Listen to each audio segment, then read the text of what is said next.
Саламатсыздарбы ардактуу угармандар? Кутман күнүңүздөр менен кымбаттуу достор. Сиздер менен кайрадан куттуу коломтуу туурусунда амандашып жатканыбызга абдан кубанычтабыз. Бир мисал менен баштасам, бир апа мындай деп бөлүшкөн эле. Ата-эне балдарга ар дайым бата берип турушу, ниети, күткөн нерсеси түз болушу маанилүү экен. Мен балдарымдын көбүнөн жакшы нерсе күтүп, батамды берип, а бирөөсүнө болсо сен түйшүк тартып жүрүп эле күнүң өтөт го дейчүмүн. Ошентип арадан убакыт өтүп балдарым ийгиликтүү болушту. Бирок баягы балам дагы деле түйшүк менен алек. Ардактуу угармандар, сөз баккан, сөздүн жана батанын күчүн билген элибиз бата менен эл көгөрөт, жамгыр менен жер көгөрөт деп бекеринен айткан эмес да. Ата-бабаларыбыз балдарына ачуусу келген учурда каргабастан, ачуу сөздөрдү айтпастан, жолуң болгур, Кудай алкагыр, өркүнүң өскүр деп айтышчу экен. Ойлонуп көрсөңүз, сиз күчү бар сөздөрүңүздү балдарыңызга карата кандай колдоносуз? Же ата-энеңиз сизге кандай батасын берип, же ачуу сөз айткан учурларды эстеп көрсөңүз? Ооба, чынында элибиздин той топуру, үйлөнүү тою, көчүп конуусу, жаңы үйгө киргени батасыз өтпөгөнүнө күбө болуп келгенбиз. Сапарга узатууда, жолго чыккан уул кызга ата-эне, тууган урук бата берген. Бул алардын жолун ачык, коопсуз кылат деген ишеним болгон. Жашоонун маанилүү учурларында, малы көбөйгөндө, төлдөгөндө, түшүм жыйналганда эл бири-бирине бата айтып, жакшылыкты бекемдеп турушкан. Колго суу куюлганда, келин жүгүнгөндө, дасторкондо отурганда айтылган баталарга күбө болуп келебиз. Элдин ишеними боюнча батанын кабыл болушу бул тилектин орундалышы эле. Бата алган уул бакка жетет, каргыш алган уул какка кетет деп кыргыздар бекеринен айткан эмес. Бул сөздөр ата-эненин батасы баланын тагдырына чоң таасир этерин көрсөткөн. Кыргыз баталары ырс-мал болуп, уйкашып, обондуу айтылган. Алар кээде бүтүндөй поэтикалык чыгармаларга тете болуп калган. Бата аркылуу элдин акылмандыгы, тил байлыгы жана дүйнө таанымы муундан муунга өтүп келген. Ыйык китепте да Ыскак аттуу карыяга уулу «Ата, кантип эле сенин бир эле батаң болсун, мага да батаңды бер, ата» деп озондоп ыйлаганы сүрөттөлгөн. Бул окуя Ыскактын уулдары Жакып менен Эйсаптын тарыхында орун алган. Ыскак карып, көзү начар көрүп калган учурда Жакып атасынын батасын алууга аракет кылат. Апасы Ребеканын жардамы менен ал Эйсап болуп өзүн көрсөтүп, Ыскактан биринчи уулга тиешелүү батаны алат. Ошентип Эйсап кечигип келгенде атасынын батасы буга чейин берилип калганын угат. Эйсаптын жүрөгү сыздап, атасына кайрылып ыйлап айткан сөздөрү батанын канчалык маанилүү экенин көрсөтүп турат. Ал муну жөн гана жакшы тилек эмес, жашоосун аныктап бере турган күч катары түшүнгөн. Ошондуктан бир эле батаң барбы деп сурап, өзүнө да атайын бата сураган. Бул окуя бизге бир нече сабак берет. Бата бул орду толгус нерсе. Ыскак берген батасын артка кайтарып ала алган эмес. Демек сөздүн күчү чыныгы жана кайтарылгыс болгон. Кийинкиси балдардын жүрөгү батаны каалайт. Эйсаптай болуп, ар бир бала ата-энесинен жакшы тилекти, жакшы сөздү, колдоону күтөт. Жүрөктүн тереңинде мага да батаңды бер деп сурангандай болушат. Ата-эненин батасы келечекке таасир тийгизет. Ыскактын Жакыпка берген батасы бүтүндөй Исрайыл элинин тарыхын өзгөрткөн. Бул бизге ар бир сөздүн узак мөөнөттүү таасири бар экенин эскертип турат. Бүгүндө балдарыбыздын жүрөгүндө ошол эле чакырык бар. Мага да батаңды бер, ата-эне деген. Алар биздин сөзүбүз аркылуу өз баалуулугун сезишет. Эгер биз аларга дайыма сын айтып, кемчилигин гана көрсөтүп турсак, жүрөктөрү ооруйт. Ал эми баталап, алкыштап, жакшы сапаттарын ырастап турсак, алардын келечеги бекемделет.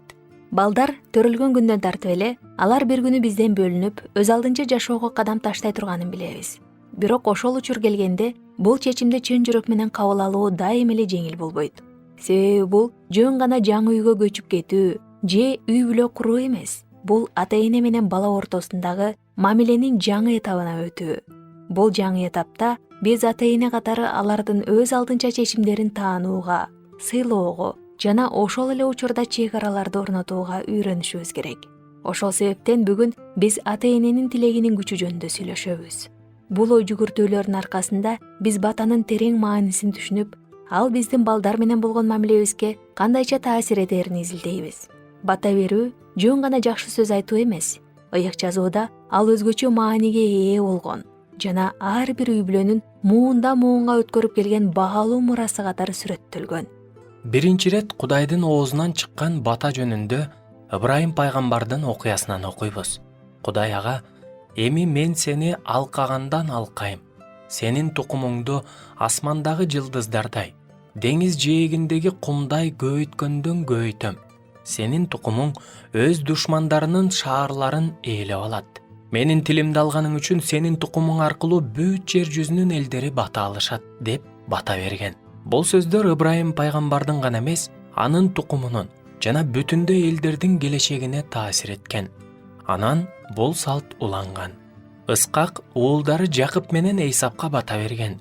Кийин Жакып өз өмүрүнүн аягында 12 уулунун ар бирине ылайык бата айткан. Бул баталар жөн эле каалоо эмес эле, балдарынын келечегин аныктап, алардын ким экенин тастыктап турган сөздөр болгон.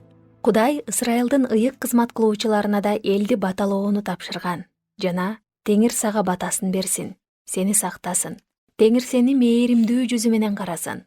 Сага ырайым кылсын, Теңир сага назарын салсын. Сага тынчтык берсин деген эң сонун батасын окуйбуз. Бул бата бүгүнкү күнгө чейин дүйнө жүзүнүн ар бурчунда айтылып келет. Демек, ата-эне катары биз да өз балдарыбызды баталай алабыз. Бул жөн гана жагымдуу сөз эмес. Бул күчкө ээ сөз. Бата баланын жүрөгүнө анын ким экенин, Кудай алдында канчалык баалуу экенин эскертип турат. Бата келечекке ишеним жана багыт берет. Көптөгөн Кудайга ишенген адамдарда ушул нерсени баса белгилешет. Мисалы, бир ишенген доктор: балдарыбызга берген баталарыбыз Кудайдын убадасына ылайык болушу керек. Биздин эң башкы максат балдарыбыздын Кудай менен болушу деп айткан. Ошентип, ата-эне катары биздин оюбуз гана эмес, сөзүбүз да балдарыбыздын келечегине өчпөс из калтырат. Бата берүү бул алардын жашоосун курууга катышуу, бирок көзөмөл аркылуу эмес, Кудайдын сүйүүсүн билдирген сөздөр аркылуу. Бата берүү бул диний гана эмес, психологиялык жана социалдык жактан да күчтүү таасирге ээ көрүнүш. Илимий изилдөөлөр жана жашоодон алынган окуялар муну тастыктайт. Биринчиден, балдардын өзүн өзү баалоосу жана инсандуулугуна байланыштуу. Психологияда Пигмалион эффекти деген түшүнүк бар. Ага ылайык ата-эненин же мугалимдин балага болгон күтүүсү анын жүрүм турумуна жана жетишкендигине түздөн түз таасир этет. Башкача айтканда, ата-эне баласын сен акылдуу, сен күчтүү, сен мээримдүү деп бата берип, жана чындап ошол нерсени күтүп турганда, бала ошол сөздөрдү ички дүйнөсүнө сиңирип, жашоосунда ошондой инсан болуп калыптанат. Экинчиси илимий изилдөөлөр. Америкалык психологдордун изилдөөсү көрсөткөндөй, ата-эненин батасы же кубаттоочу сөздөрү баланын тынчсыздануусун азайтып, стресске туруштук берүү жөндөмүн күчөтөт. Баталарды саноо деп аталган практика боюнча, балдар күн сайын алган баталарын жана жакшы учурларын эстеп жазганда, алардын ыраазычылык сезими өсүп, канааттануу деңгээли жогорулаган. Бул аларды терс ойлордон арылтып, позитивдүү ой жүгүртүүгө үйрөткөн. Изилдөөлөр үй бүлөлүк тарыхты да балдарга айтып берүүдө чоң таасир этерин көрсөткөн. Балдар ата-энеси жана чоң ата, чоң энелери тууралуу окуяларды угуп турганда, өздөрүн бекем тамырга байланышкандай сезишет жана бул алардын психикалык ден соолугуна оң таасир берет. Үчүнчүдөн, албетте, турмуштук окуялар. Бир атанын тажрыйбасында ал уулуна ар түнү бата берип жүргөн. Башында бул жөн гана адат болуп көрүнгөнү менен, айлар өткөндөн кийин уулу ошол сөздөрдү өзү кайталай баштаган. Коркуп же өзүн жалгыз сезгенде ал «Атам мени сүйөт, Кудай мени сүйөт» деп өзүнө эскерткен. Бул ага турмуштук сыноолорду жеңил өтүүгө жардам берген. Дагы бир эне күн сайын кызын уктаар алдында баталап, «Кудай сени коргоп, сага бейпил түн берсин» деп кайталачу. Кызы чоңойгондо бул сөздөр анын эң чоң жыргалы болгонун айтып, ал сөздөрдүн ар дайым жан дүйнөсүнө тынчтык тартуулап турганын моюнга алган. Төртүнчүдөн, чоң ата, чоң энелердин батасы. Айрым маданияттарда, өзгөчө биздин маданиятта дагы чоң ата, чоң энелер балдарын жана неберелерин баталашат. Изилдөөлөр көрсөткөндөй, чоң ата же чоң эне менен тыгыз байланышта болгон балдардын окуудагы ийгилиги, эмоционалдык туруктуулугу жана жашоого болгон канааттануусу жогору болот. Кыскасы, илим да, турмуштук мисалдар да бата берүү баланын руханий гана эмес, психологиялык жана социалдык өнүгүүсү үчүн эң маанилүү экенин далилдейт. Бата берүү бул сөз менен гана эмес, күнүмдүк жашоодогу майда аракеттер аркылуу да жасалат. Кээде жөнөкөй сөз же кичинекей адат баланын жүрөгүндө чоң из калтырат. Мисалы, уктаар алдындагы бата күндүн кандай өткөнүнө карабастан, балаңыз уктаар алдында сүйүүнү жана кабыл алынганын сезиши керек. Сиз Кудай сени коргоп жүрсүн, жакшы эс ал, мен сени сүйөм, сен мен үчүн чоң белексиң деген сөздөрдү айта аласыз. Бул адат балага тынчтык берип, күндү жакшы аяктоого жардам берет. Ар бир баланын майрамында же өзгөчө күндөрүндө анын жакшы сапаттарын баса белгилей жүрүңүз. Сенин боорукердигиң бул күчтүү сапат, же сенин чыдамкайлыгыңды баалайм деген сөздөр баланын жүрөгүнө терең таасир берет. Кээде ата-энелер балдарын башкалардын көзүнчө сындап алышат. Бирок тескерисинче кылуу, бата берүү бул чоң мүмкүнчүлүк. Достордун арасында же туугандардын жанында уулуңуз же кызыңыз тууралуу жакшы сөз айтуу, аларга өздөрүн сыйлуу сезүүгө жардам берет. Балдарыңызга кичинекей белги калтырыңыз. Мектепке барарда рюкзагына кичинекей кат жазып коюу, же муздаткычка сабак окуган ордуна "Мен сени менен сыймыктанам" деп жазып коюу. Мындай белги алар үчүн күтүлбөгөн бата болуп калат. Чоңоюп калган балаңыздын жеке мейкиндигин сыйлоо дагы бата берүүнүн бир жолу. Эшик кагып кирүү, ага убакыт берүү — бул "Мен сенин адам катары баалуулугуңду тааныйм" деген билдирүү. Анан албетте, ата-эне да кээде ката кетирет. Баладан кечирим суроо чоң иш. Бул аларга сабак болуп, кийин өздөрү да жашоодо ырайым жана кечирим жолун тандайт. Кээ бир үй бүлөлөрдө баланын туулган күнүндө, үйлөнүү тоюнда же маанилүү чечим алдында атайын бата берүү салты бар. Бул учурлар баланын эсинде өмүр бою калат жана аны күчтүү кылат. Кыскасы, бата берүү бул чоң иш-чаралар эмес, күн сайын кайталанып турган кичинекей сөздөр менен аракеттер. Жүрөктөн чыккан ар бир жакшы сөз, урмат жана сүйүү бул баланын жашоосуна кошулган бекем пайдубал. Бүгүн биз бата берүү жөн гана диний сөз эмес, жашоого күч жана багыт бере турган курал экенин көрдүк. Ыйык китепте ата-бабалар балдарын жана урпактарын баталап, алардын келечегин бекемдешкен.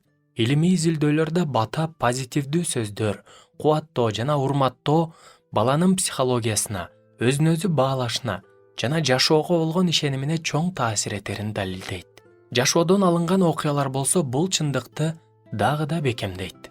Эң негизгиси, бата берүү үчүн чоң убакыт, атайын даярдык талап кылынбайт. Бул жөн гана жүрөктөн чыккан сөздөр.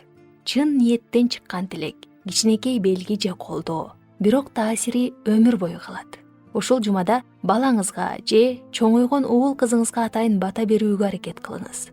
Ал сөз менен болобу, кат түрүндө болобу, же кичинекей белги мененби, маанилүүсү алардын жүрөгүнө "Мен сени сүйөм, сен баалуусуң, сенин келечегиң жарык" деген кабар жетсин. Сиздин сөзүңүз бүгүн жөнөкөй сезилиши мүмкүн, бирок ал сөздөр баланын эртеңки күнүнө жарык берип, жашоосуна бекем пайдабал болоорун унутпаңыз.